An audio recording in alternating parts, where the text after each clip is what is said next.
La guérison, c'est la manifestation de la bonté de Dieu. La résurrection, c'est la manifestation de la miséricorde de Dieu, de la compassion de Dieu.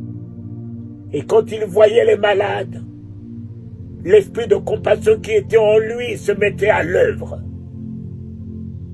Mais cela ne faisait pas partie de ces 2 feuilles de route. Donc, même s'il n'y a pas la guérison dans ce que tu fais, crois.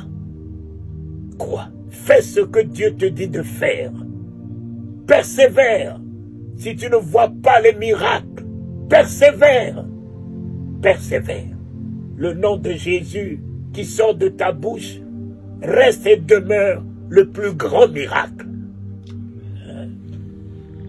Le plus grand miracle. L'amour de Jésus que tu partages reste et demeure le plus grand miracle.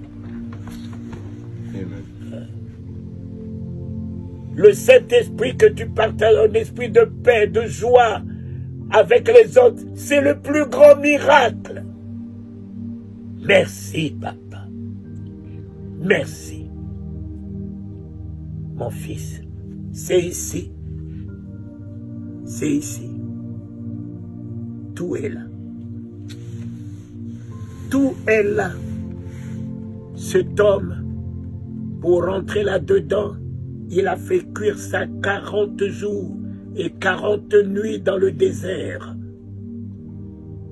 Cet homme, mon cher ami, pour affronter la mort, il a passé toute la nuit dans le jardin de Gethsémane avec ça. Il n'y a pas de triomphe en dehors de nos genoux.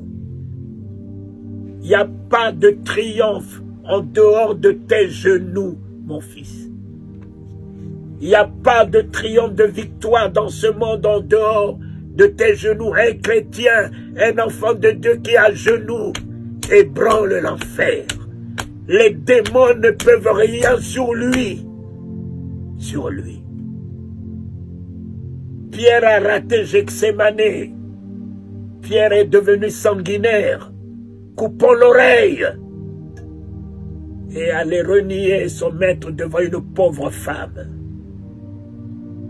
Jésus a réussi Gethsémane. Il a affronté ses ennemis. Il a pris Judas dans les bras, le traître, le méchant, l'ennemi. Au lieu de nous détourner de nos ennemis, au lieu de ne pas leur tendre les mains, lorsque tes genoux sont par terre toute la nuit, tu as la hauteur au-dessus de leur méchanceté. Tu prends de la hauteur au-dessus de leur ingratitude. Tu prends de la hauteur au-dessus. Il a pris Judas, il l'a appelé mon frère. Mon frère. Oh Seigneur, tu as trouvé tout cela où? Il a trouvé tout ça dans le jardin de Gethsémane.